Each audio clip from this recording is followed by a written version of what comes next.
Hello guys, welcome back to Pinky gamer react video. आज हम react करने वाले हैं हॉरर वीडियोस ऑफ खूनी मंडे। और मेरी पिंकी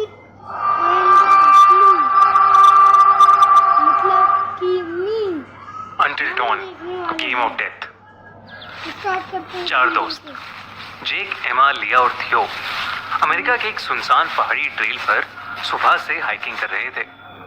शाम भी होने लगी थी और उन्हें रास्ता कंफ्यूजिंग लग रहा था। तभी जेक ने एक बोर्ड देखा और उसको रियलाइज हुआ कि उन्होंने गलत रास्ता ले लिया है, क्योंकि उस बोर्ड पर एक दूसरी वैली का नाम था जो उनके हाइकिंग ट्रेल का हिस्सा थे ही नहीं। अंधेरा होने लगा था और वापस जाना अब सेफ नहीं था। जेक को याद था कि कैसे लोकल्स ने बताया था कि ऐसे ही एक बोर्ड के पास एक विजिटर सेंटर था। उसने सबको उसके साथ चलने को कहा और कुछ ही देर में उन्हें वो विजिटर सेंटर दिख गया। उन्होंने डिसाइड किया कि सुबह होते ही वो वहां से निकल जाएंगे ताकि वो दिन की रोशनी में सेफली वापस जा सकें। जैसे ही वो लोग विजिटर सेंटर की बिल्डिंग के पास पहुंचे, एकदम से बादल काले हो गए और वहां बारिश होना शुरू हो गई। वो लोग जल्दी से सीधा उस बिल्डिंग के अंदर चले गए। अंदर घुसते ही बाहर बारिश बहुत ज्यादा तेज होने लगी और आसमान में बिजली कड़कने की आवाजें बढ़ती जा रही थी। उन्होंने उस बिल्डिंग का दरवाजा अंदर से लॉक किया और अपने बैग्स और बाकी का सामान भी दरवाजे के पास ही रख दिया। जेक ने आसपास के छोटे मोटे पेपर्स और पुराने फर्नीचर का यूज करके उन्होंने उस बिल्डिंग की फायरप्लेस को जलाया और वहां बैठकर रात ढलने का वेट करने लगे। उस समय तकरीबन शाम के 6:45 बज रहे थे। एमा और लिया को उस विजिटर सेंटर के अंदर एक अजीब सी घबराहट हो रही थी। तभी जेक ने उन्हें हंसते हुए बताया कि उसने जब एक लोकल आदमी से बात की तो उस लोकल ने कहा कि ये विजिटर सेंटर हॉन्टेड माना जाता है। उसने कहा कि जो कोई भी यहाँ आता है वो कभी वापस नहीं जाता। कुछ महीनों पहले ही वहां मेलिनी नाम की एक लड़की आई थी जो उस वैली से कभी वापस नहीं लौटी।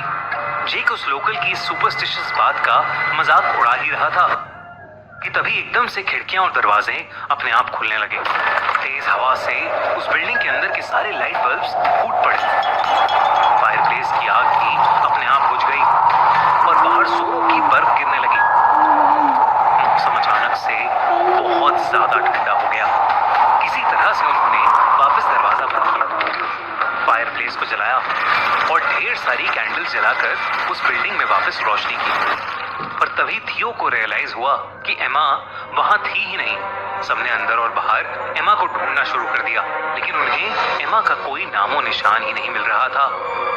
थियो मेन हॉल में था। तभी अचानक से उसे किसी के बाहर भागने की आवाज आई। उसे लगा कि शायद एमा होगी और उसने उस आवाज का पीछा किया। तभी उसे बर्फ में एक इंसान जैसा कुछ दिखा। उसने एमा का नाम चिल्लाया, लेकिन जब वो इंसान रुका तो थियो की रूह कांप गई, क्योंकि उस इंसान की शक्ल बिल्कुल थियो जैसी थी।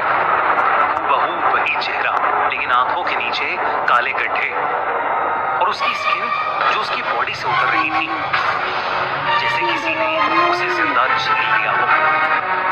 थियो डर के मारे कांपने लगा। जेक जो विजिटर सेंटर के अंदर एक कॉरिडोर में एमा को ढूंढ रहा था, उसने फायरप्लेस की रोशनी में अपने हाथ देखे, जिसे देखकर वो जोर से चिल्लाने लगा, क्योंकि उस पर गहरे बाइट मार्क्स थे। ऐसा लग रहा था जैसे किसी जानवर ने उस पर अटैक किया हो। वो उन बाइट मार्क्स को देखते ही जोर से चिल्लाया। उसकी आवाज सुनकर डरे हुए लिया और थियो मेन हॉल में वापस आए। इससे पहले थियो और जेक कुछ भी कह पाते, उन्होंने लिया को देखा और वो घबरा उठे। ऐसा लग रहा था कि लिया के गाल के अंदर एक कीड़ा, एक वॉर्म घुस गया है और वो वहीं रेंग रहा है। लिया को अचानक और वो घबरा उठे। ऐसा लग रहा था कि लिया के गाल के अंदर एक कीड़ा, एक वॉर्म घुस गया है और वो वहीं रेंग रहा है। लिया को अचानक जोरों का दर्द शुरू हो गया। जैसे ही वो लोग लिया के पास आए, वो वॉर्म एकदम से लिया की स्किन के अंदर फैलने लगा और लिया का घुस गया है और वो वहीं रेंग रहा है। लिया को अचानक जोरों का दर्द शुरू हो गया। जैसे ही वो लोग लिया के पास आए, वो वॉर्म एकदम से लिया की स्किन के अंदर फैलने लगा और लिया का चेहरा पूरी तरह से काला पड़ गया। वो सब बहुत ज्यादा डर गए और दरवाजे की तरफ भागने लगे। लेकिन जैसे ही उन्होंने दरवाजा खोला, एमा की डेड बॉडी उन पर आकर गिरी और उसी के पीछे एक डरावना सा मास्क पहने एक आदमी खड़ा था। उन तीनों को अब कुछ समझ नहीं आ रहा था, लेकिन इससे पहले वो कुछ कर पाते, उस मास्क्ड आदमी ने अपनी पीठ के पीछे से एक एक्स निकाली और तीनों को बेरहमी से मार डाला। लेकिन फिर कुछ देर बाद उनकी आंख वापस खुली, लेकिन किसी हॉस्पिटल में नहीं, बल्कि उसी विजिटर सेंटर के अंदर। एमा भी उनके साथ ही थी। चारों उसी फायरप्लेस के पास बैठे थे। उन चारों को कुछ समझ नहीं आ रहा था कि अभी उनके साथ क्या हुआ था। तभी उन्होंने टाइम देखा तो घड़ी में 6:45 बज रहे थे, वही टाइम जिसके बाद ये सब शुरू हुआ था। देरी ना करते हुए वो लोग विजिटर सेंटर से बाहर भागने लगे। थोड़ी दूर पहुंच के उन्हें लगा वो फाइनली बच गए, लेकिन तभी जंगल के पेड़ हिलने लगे और उन्होंने अपने सामने एक बहुत बड़े क्रीचर को देखा। इससे पहले वो चारों समझ पाते कि क्या हो रहा है, वो मॉन्स्टर उनकी तरफ बढ़ा और उन्हें खाने लगा। दर्द से चीखते उन चारों की होश चले, लेकिन फिर एक बार उन चारों की आंख उसी विजिटर सेंटर में खुली। घड़ी में अब भी शाम के 6:45 बज रहे थे।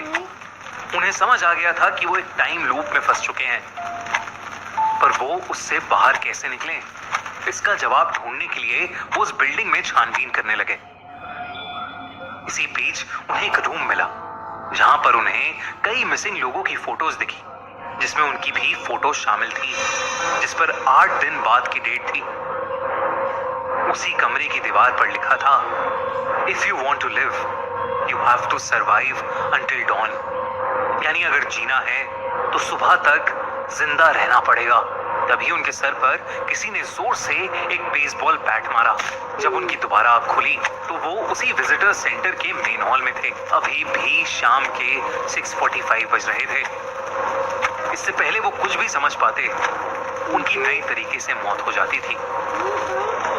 वो लोग बार बार उस वैली से निकलने की कोशिश करते रहे, लेकिन सुबह तक बच नहीं पा रहे थे। और फिर 8 दिन बाद एक न्यूज आई कि 4 लोग जिनका नाम जेक, थियो, एमा और लिया है, वो मिसिंग है। ये लोग तो उस विजिटर सेंटर से जिंदा बाहर नहीं निकल पाए, लेकिन क्या क्लोवर और उसके दोस्त यहां से जिंदा बाहर निकल पाएंगे? क्लोवर अपनी मिसिंग बहन मेलेनी को ढूंढते हुए उसी विजिटर सेंटर में आ गई है। क्या क्लोवर और उसके दोस्त इस वैली में सुबह तक सरवाइव कर पाएंगे? क्या वो मेलेनी को ढूंढ पाएंगे, या वो भी उस वैली के उसी है? लेकिन क्या क्लोवर सेट पर अंटिल